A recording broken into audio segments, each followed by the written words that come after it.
MDH biryani મસાલા, પારંપરિક બિરયાનીનો અસલી સ્વાદ. असली मसाले सच MDH જેના ઉપરથી એને આ વેપન્સની ડિલિવરી લેવાની હતી. આ વેપન્સ એને કોણ આપી ગયો એ બાબતે જ્યારે તપાસ કરવામાં આવેલી તો એના ફોન ડિટેલ્સમાંથી અમને એક ફોન નંબર પણ મળી આવેલો, બીજી ઘણી બધી ડિટેલ્સ પણ મળી આવેલી. એ નંબરની જ્યારે અમે તપાસ કરી તો એ નંબર મૂવમેન્ટ કરતો હતો ગુજરાતથી બહાર બાજુ અને બનાસકાંઠા પાસે સ્ટેટિક હતો. આ એક ટીમ એના ઇન્ટ્રોગેશનમાં અહીંયા અમદાવાદ ATS ખાતે લાગેલી હતી. ત્યારે એક બીજી ટીમ જેમાં DYSP Virjit Parmar, DYSP KK Patel, PI CH પનારા અને બીજા અધિકારીઓ જોડાયેલા હતા. એ લોકો આ ફોન નંબરની તપાસમાં બનાસકાંઠાથી બીજા બે શકમંદોને લઈને આવેલા. એ લોકોની પણ પૂછપરછ કરવામાં આવેલી અને એ લોકોનો પણ રોલ એમાં જણાઈ આવેલ.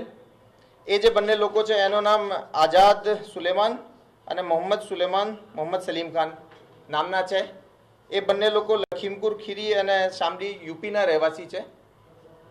એ લોકો દ્વારા આ જે વેપન્સ છે આની ડિલિવરી કલોલ ખાતે અવાવરૂ જગ્યા ઉપર મૂકવામાં આવેલી હતી અને આ લોકો દ્વારા આનો જે હેન્ડલર છે એને એના લોકેશન્સ મોકલવામાં આવેલા હતા. જે લોકેશન્સથી ફર્ધર આ જે હૈદરાબાદવાળો સૈયદ અહેમદ મોયુદ્દીન છે એને દ્વારા રિકવરી કરવામાં આવેલી. આ લોકોથી જ્યારે પૂછપરછ કરી ત્યારે જાણવા મળેલ કે આ લોકો ઘણા રેડિકલ છે, મૂળતે હાફિઝ છે, ભણેલા છે અને એ લોકો દ્વારા પણ દેશના ઘણા બધા હિસ્સાઓમાં જેમાં લખનઉ, દિલ્હી, અમદાવાદ વગેરે સામેલ છે એમાં સેન્સિટિવ પ્લેસીસની થોડી રેકી કરેલી છે, ભીડભાડવાળી જગ્યાઓની રેકી કરેલી છે. સાથે સાથે એ લોકો દ્વારા જાણતા છતાં કે ભાઈ એની અંદર વેપન છે. આ જે વેપનની ડિલિવરી છે એ હનુમાનગઢ રાજસ્થાન જે કે એક બોર્ડરનો જિલ્લો છે ત્યાંથી એના દ્વારા કરવામાં આવેલી છે. FIR દાખલ કરવામાં આવેલી આ લોકો વિરુદ્ધ, જેમાં UAPA અને IPCના સેક્શન્સ ઉમેરવામાં આવેલ છે. આજે હૈદરાબાદનો સૈયદ અહેમદ મોહિદ્દીન છે એની જ્યારે વધારે પૂછપરછ કરવામાં આવેલી અને આના ફોનમાં પણ ચેકિંગ કરવામાં આવેલો તો એક રાઇઝિન નામનો એક બહુ પોટેન્ટ, બહુ અતિ શક્તિશાળી ઝેર હોય છે એને બનાવવા માટેની પ્રક્રિયા એ હાથ ધરેલ હતી. જેના માટે જે રો મટીરિયલ છે, કેમિકલ્સ છે અને જે ઇક્વિપમેન્ટ્સ આને જરૂરી હોય છે એ બધા પણ એને દ્વારા પ્રોક્યોર કરી લેવામાં આવેલ હતા. એના દ્વારા એ પ્રારંભિક જે એની પ્રોસિજર છે એ પણ ચાલુ કરી દીધી હતી અને એના પુરાવા અમને એના ફોનમાંથી જ મળી આવેલા છે. તો એક ઘણો એવો કેસ છે જેની અંદર કે યુપી અને હૈદરાબાદના જુદા જુદા માણસોને અમે અહીંયા ડિટેન કરીને અરેસ્ટ કર્યા છે. પહેલો જે સૈયદ છે એની અમે કાલે કોર્ટમાં પ્રોડ્યુસ કરતા એના 17 તારીખ સુધીના અમને એના રિમાન્ડ મળ્યા છે. બીજા જે બંને આરોપીઓ છે એની પણ અમે અટક કરી છે. એને અમે આજે નામદાર કોર્ટ સમક્ષ રજૂ કરીશું અને એના પણ ફર્ધર રિમાન્ડ લઈશું. એ સિવાયની જે બીજી એ તપાસમાં જે આગળ જે વસ્તુઓ મળશે એ પણ અમે આપને સમયસર અપડેટ કરીશું. હા, એ જે બે આરોપીઓ જે અમે આપને નામ કીધા, જે આઝાદ અને મોહમ્મદ સુહેલ જે છે એ બંને આરોપીઓ આ હથિયારો હનુમાનગઢથી લીધેલા હતા. એ લોકો પણ ના જણાવ્યા મુજબ પણ એ હથિયારો એ લોકોએ એક લોકેશન ઉપરથી પિક કર્યા હતા અને આ લોકેશન ઉપર ડ્રોપ કર્યા હતા. આપણે આ ચર્ચા પહેલાં પણ ઘણી વખતે જૂના ટેરર રિલેટેડ કેસીસ અને ડ્રગ્સ રિલેટેડ કેસીસમાં થયેલી છે કે આ રીતે ડેડ ડ્રોપ કરીને એકબીજાથી એની બહુ વધારે પરિચય નહીં થાય એ રીતનો આ લોકોએ ચોકસાઈ રાખે છે. ક્યાં જવાનો હતો અત્યારે લઈને હુમલા કરવાના પ્લાનમાં? ક્યાં જવાનો હતો? એ પરત એના જણાવ્યા મુજબ એ પરત હૈદરાબાદ જ જવાનો હતો અને જે રીતે આ રાઇઝિન નામનો જે પોટેન્ટ ઝેર બનાવી રહ્યો છે જેની કે બહુ નાની ક્વોન્ટિટી પણ બહુ વધારે લોકો માટે સફિશિયન્ટ હોય એને ડેડલી મારવા માટે કહેવાય છે કે સાયનાઇડથી પણ વધારે પોટેન્ટ છે. તો આવો ઝેર જે બનાવતો હોય એના જે આતંકી મનસૂબા છે એ બાબતે અમે થોડો ડિટેલ્ડ એનો ઇન્ટ્રોગેશન કરીને આપ બધાને જાણ કરીશું.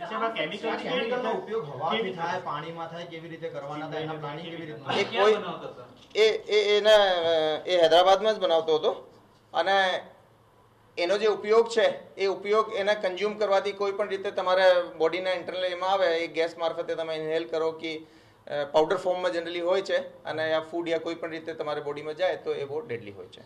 હથિયાર જે છે હનુમાનગઢથી હથિયાર આવ્યું છે, પિસ્ટલ ક્યાંની છે? મેડ ઇન ભારત મતલબ અહીંયાની છે કે પાકિસ્તાનથી શું છે? આ બાબતે નહીં કહી શકું, કારણ કે એ ગ્લોક અને બેરેટા જનરલી ફોરેન મેડ હોય છે અને જે હનુમાનગઢ છે એ થોડો બોર્ડરની નજીકનો જિલ્લો છે. તો હવે હાલમાં એનો જે ઉદ્ગમ જે છે એ ક્યાંથી થયો છે એ બાબતે ફર્ધર તપાસ પછી અમે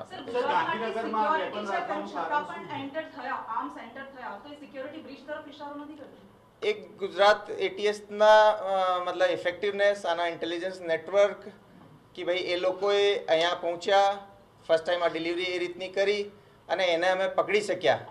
જબકી કે એ લોકો ટ્રેન મારફતે આવ્યા હતા, એક માણસે એમાં બાય રોડ આવ્યો હતો.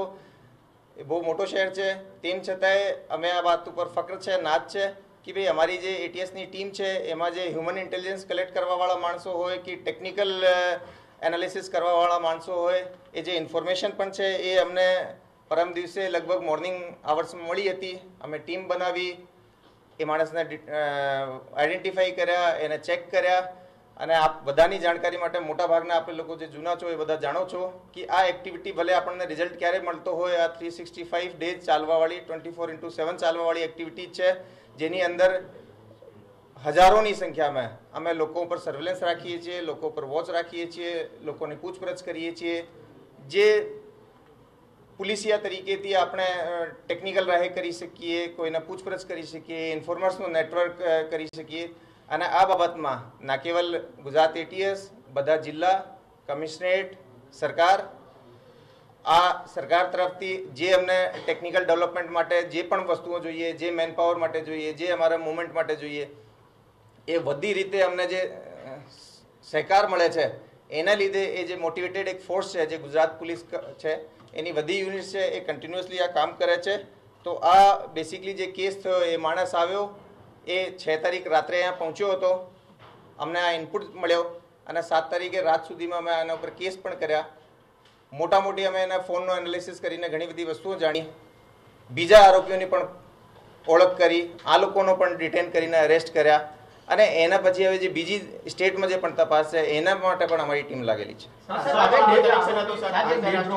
વાત કરી ડે ડ્રોપ, જ્યાં હથિયારો રાજસ્થાનમાં મુકાયા હતા. અગાઉ ગુજરાત એટીએસે ચિલોડા પાસેથી આવા જ એક હથિયારોનો જથ્થો પકડ્યો હતો. બંને વચ્ચે કોઈ કનેક્શન ખરું અથવા તો કયું આતંકી સંગઠન આની સાથે જોડાયેલું? જો એ આ લાસ્ટ ટાઈમ જે આપણે પકડાયા હતા એમાં જે ઇશારો થયો હતો કે ભાઈ એ લોકોએ આઈએસકેપીમાં એ લોકો જોડાયેલા હતા, જે આપણે આરોપીઓ જ્યારે ચિલોડા પાસે પકડાયેલા હતા. અને આ કેસમાં હાલ સુધી જે ત્રણેય આરોપીઓ અમને પકડાવ્યા છે એ લોકોની જે ફિલોસફી છે, એ લોકોનો જે વલણ છે એ આઈએસકેપી તરફ ઝુકાવ છે, આ હું કહી શકું. ઓલ્ધો એ લોકોએ કંઈ ફોર્મલ મેમ્બરશિપ લીધી હતી કે નહીં એ બાબતે હું તપાસ દરમિયાન આપને જાણ કરી શકીશ.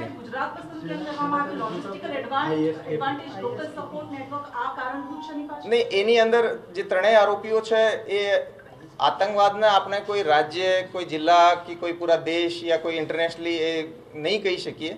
એ લોકોએ બહુ યુનિક નવી નવી ચીજો કરતા હોય છે. એ કેસમાં પણ અમને એને મળવાનો સ્થળ, એને લાસ્ટ યુઝનો સ્થળ, એ લોકોની રેકીના સ્થળ એ જુદા જુદા મળવામાં આવેલ છે અને એમાં કોઈ લોકલ હાલ સુધી અમને કોઈની પણ સંડોવણી હાલ સુધી મળી નથી. સાહેબ, આ જે લોકેશન એટલે કે યુપીથી નીકળ્યા હનુમાનગઢીનું લોકેશન, ત્યાંથી અમદાવાદ આવવું, ગાંધીનગર સુધી આવવું, ડ્રોપ કરવા, એ તમામ લોકેશન ઇન્ટરનલ ચેન્જ થયા છે કે ત્રણેયને આલનારો કોઈ વ્યક્તિ બહારથી એ લોકોને લોકેશન મોકલી રહ્યો છે? ના, ફરીથી ક્વેશ્ચન કરો. ઉત્તર પ્રદેશથી 2 લોકો નીકળ્યા, રાજસ્થાન ગયા, હનુમાનગઢી જ્યાં ડ્રોપ હતો ત્યાંથી હથિયાર લીધા, અમદાવાદ ગાંધીનગર આવ્યા, ત્યાં હથિયાર ડ્રોપ કર્યા. એક વ્યક્તિ હૈદરાબાદથી આવે છે. ત્રણેય એકબીજા સાથે ઇન્ટરનલ કનેક્ટેડ હતા કે કોઈ વ્યક્તિ બહારથી અમને લોકેશન અને જગ્યા મોકલી રહ્યો છે? એ લોકોનો કનેક્શન, જો એ લોકોએ કોમન નોર્મલ સીડીઆર ઉપર ફોન ઉપર વાત નથી કરતા, તો ટેકનિકલી જુદી જુદી ઇન્ક્રિપ્ટેડ એપ્લિકેશન્સ યુઝ કરતા હોય છે. એનો ટેકનિકલ એનાલિસિસ કરવામાં થોડો ટાઈમ લાગે એવું છે. પરંતુ આના જે મેન જે લોકો બહારની એન્ટિટી જેની જોડે સંપર્કમાં હતા, આ પ્રાઇમા ફેસી દેખવાથી જુદી જુદી લાગે છે. હા, એના વચ્ચેના આપસમાં જે સંકલન માટે ફોન નંબર જરૂર આના ફોનમાં અમને મળી આવેલો હતો, પણ એની જોડે કેટલી વખતે સંપર્ક થયો કે નહીં એ અમે હાલ આપને તપાસ દરમિયાન કહીશું. ફાઇનાન્શિયલ ટ્રેલ માટે એ લોકો કહે છે, કારણ કે આજે હું કહું છું જે સૈયદ અહેમદ મોહ્યુદ્દીન છે એને આપણે બહુ સિરિયસલી લેવો જોઈએ, કારણ કે આ એક હું કીધું ચાઇનાથી MBBS કરેલો છે, બહુ ભણેલો છે, આમ પણ ઘણો સ્માર્ટ છે અને રેડિકલ એક્ટિવિટી ધરાવે છે. તો આની પ્લાનિંગમાં મોટા ભાગમાં ફંડિંગ કલેક્ટ કરી અને એક મોટા ભાગે રિક્રુટમેન્ટ કરી અને મોટી પ્રમાણમાં મતલબ જેનો પ્રભાવ વધારે હોય આવા આતંકી હુમલા કરવાની એની સાજિશ કરી હતી. સર, જે કેમિકલ બનાવતા હતા કેમિકલનો ઉપયોગ કેટલા પ્રમાણમાં થઈ શકતો હતો? અગાઉ જે મટીરિયલ એને એકઠા કર્યા છે કેટલા પ્રમાણમાં લિક્વિડ બનાવવાનો હતો, કેટલા લીટર, અથવા તો તેનો ઉપયોગ કઈ રીતે કઈ જગ્યાએ કરવા માટેનું પ્લાનિંગ હતું? જો એ કેસ અમારો આપણે કીધો કાલે જ થયો છે. આ કેટલી એક્ઝેક્ટલી જથ્થા છે સીઝર પછી કહીશું. લેકિન જે રીતે અમે કીધા કે જે કેસ્ટર છે એ લગભગ કેસ્ટર સીડ્સ, કેસ્ટર ઓઇલ જે 4 લીટર તો એની પાસેથી અમે મળી આવેલ છે. તો અમે કહી શકીએ જે કેસ્ટર સીડ્સ છે એ લગભગ 8-10 kg કેસ્ટર સીડ્સ પ્રોક્યોર કરીને આગળની કાર્યવાહી કરતો હશે. પણ તેમ છતાં આ સીઝર કમ્પ્લીટ થઈ જાય અને એને પછી અમે આપણે જઈશું. આની પાસેથી કેશ બહુ વધારે નથી, એના પરત જવા માટે પૂરતો હતો, પરંતુ એના પાસેથી 2 મોબાઈલ સૈયદ પાસેથી મળ્યા છે અને બીજા બંને આરોપી પાસેથી પણ એક મોબાઈલ મળ્યો છે. સાથે સાથે 2 લેપટોપ પણ અમને એમાં મળ્યા છે. સાહેબ, આ લોકોએ રેકી કરેલી છે જે દિલ્હી, લખનઉ અને અમદાવાદમાં. ક્યારે રેકી કરી હતી અને કેટલો સમય રેકી કરી, શું કયા સમયમાં કરી? આ લગભગ અમે જે CDR અને આના ઇન્ટ્રોગેશન કર્યા છે એમાં લગભગ 1 વર્ષનો અમે સમયગાળો ગણી શકીએ. સર, આ નેટવર્કને એડ કરતું પણ લોકલ સ્લીપર સેલની દિશામાં ઇન્વેસ્ટિગેટ થઈ રહ્યું છે? નહીં, હવે હાલમાં કીધું કે હાલ સુધી અમને કોઈ લોકલ સ્લીપર સેલ એ નથી મળ્યો. અને અમે હાલ પણ આ વાત ફરીથી કહું છું આપને, કારણ કે આ ક્વેશ્ચન વારંવાર આવી રહ્યો છે કે કોઈ ટેરરિઝમનો કોઈ લોકલ એવો નથી હોતો ચહેરો. એ તો આજકાલે ઇન્ટરનેશનલી ઇન્ફ્લુએન્સ્ડ હોય છે. ઘણા બધા ઓર્ગેનાઇઝેશન છે જે આપણા પડોશી દેશમાં આપણે જાણીએ છીએ કઈ રીતનો ચાલી રહ્યો છે. તો એને આપણે આ દ્રષ્ટિએ નથી જોતા. તેમ છતાં અમે ઇન્વેસ્ટિગેશનની રાહે એના દરેક પહેલું ઉપર ઇન્વેસ્ટિગેશન કરીશું અને અગર કોઈ પણ એનો લોકલ નેટવર્ક હોય કે ઇન્ટરનેશનલ નેટવર્ક હોય, કોઈ પણ આઈડેન્ટિફાયર મળશે તો અમે આ કામ માટે વિવિધ ભારત સરકારની સેન્ટ્રલ એજન્સી સાથે પણ સંકલનમાં છીએ અને બીજા સ્ટેટ પોલીસની પણ અમને જે એમાં મદદ મળશે એ પણ અમે લઈશું અને જેટલા પણ બીજા કોઈ લોકો એમાં સામેલ હશે એના પણ અમે પાકિસ્તાન ટાર્ગેટ્સ કયા હતા એને લઈને કોઈ આઈડેન્ટિફિકેશન? એ બાબતે હાલ અમે નથી પહોંચી શક્યા, પરંતુ જેમ ઇન્વેસ્ટિગેશન અમારી પાસે લગભગ 10 દિવસનો ઇન્ટ્રોગેશન ટાઈમ પણ છે, કસ્ટડી છે, એમાં અમે જાણ કરીશું. અબુ નામના વ્યક્તિનો ઉલ્લેખ કર્યો તો એ કોણ છે? પાકિસ્તાન સાથે સીધો કનેક્શન અથવા અબુ બહારથી બેસીને આખું મોડ્યુલ ઓપરેટ કરે? એ અબુ ખદીજા જે નામ છે એ સૈયદ જોડે કોન્ટેક્ટમાં છે અને જે અમે એના ટેકનિકલ જે આઈડેન્ટિફાયર્સ મળ્યા છે એને રિઝોલ્વ કરવાની કોશિશ કરીએ છીએ. પરંતુ એના કહેવા પ્રમાણે આ ISKP થી જોડાયેલો છે, હું આપણે પહેલા પણ કીધું, અને મોસ્ટ પ્રોબેબલી આ માણસ હાલ અફઘાનિસ્તાનમાં થઈ શકે યા અફઘાનિસ્તાન પાકિસ્તાન બોર્ડર ઉપર થઈ શકે આવો એનો પ્રારંભિક રીતે કહેવાનો છે. જો એ બાબતે અમે નહીં કહી શકીએ કારણ કે એ લોકોનો મુવમેન્ટ કમ્પ્લીટ ઇન્ડિયામાં છે અને એ લોકોને જે જગ્યાથી ગુજરાત અમદાવાદ તો અમદાવાદ સ્ટે કરતો હતો. એક માણસ બનાસકાંઠાથી પકડાયો છે, એક માણસ અમે ગાંધીનગરથી પકડ્યા છે. પરંતુ આ એક ચીજ ઉપર અમે ફરીથી ફક્ર કરી શકીએ કે એ લોકોએ 6 તારીખે પહેલી પાર્ટી આવી હતી, બીજી પાર્ટી 7 તારીખ સવારે પહોંચી છે, 7 તારીખ રાત્રે અમે પહેલા ગ્રુપને પકડી લીધો, 8 તારીખ અર્લી મોર્નિંગ અવર્સમાં અમે બીજા ગ્રુપને પણ પકડી લીધો. શરૂઆતમાં મેં ઉલ્લેખ કર્યો કે વિદેશના લોકો સાથે સંકળાયેલો હતો ડોક્ટર, તો એ વિસ્તૃતમાં કયો દેશ હતો, કોણ વધારે વિગત ફંડ કેવી રીતે કલેક્શન કરતો, એમો શું હતી ફંડ ઉઘરાવવાની? ફરીથી ક્વેશ્ચન કો પ્લીઝ.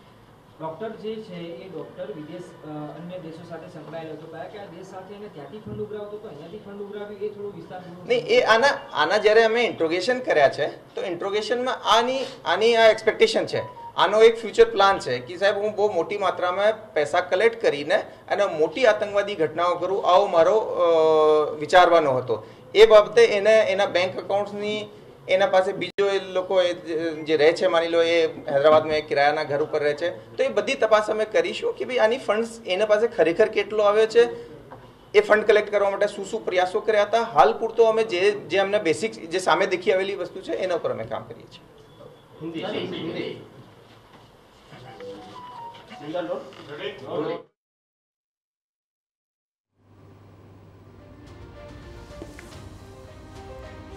તો પ્રેસ કોન્ફરન્સની અંદર આ ત્રણેય આતંકવાદીઓની ગતિવિધિઓ વિશે વિસ્તારથી માહિતી આપવામાં આવી છે કે હથિયારો પાકિસ્તાનથી આવ્યા કે કેમ તે અંગે તપાસ ચાલુ છે. આ ઉપરાંત અહીં ઉત્તર પ્રદેશ અને હૈદરાબાદના શખ્સોને પકડી પાડવામાં આવ્યા છે અને તેઓ પરત હૈદરાબાદ જવાની ફિરાકમાં હતા, પરંતુ એ પહેલાં તેમને દબોચી લેવાયા. જોકે યુપીથી 2 આતંકી જીવલેણ કેમિકલ લાવ્યા હોવાનો પણ ખુલાસો થયો અને આ પકડાયેલું કેમિકલ આતંકી અહેમદ સૈયદ બનાવતો હતો તેવો પણ ખુલાસો થયો છે. અહમદ હથિયાર રિસીવ કરવા આવ્યો અને ઝડપાઈ ગયો. MDH કિચન કિંગ મસાલા રસોડામાં હોય તો આપણે કાંઈ પણ બનાવી શકીએ છીએ. રીંગણાનો ઓળો, બટેટા ફુલાવર, ભીંડી મસાલા અને બીજું ઘણું બધું. MDH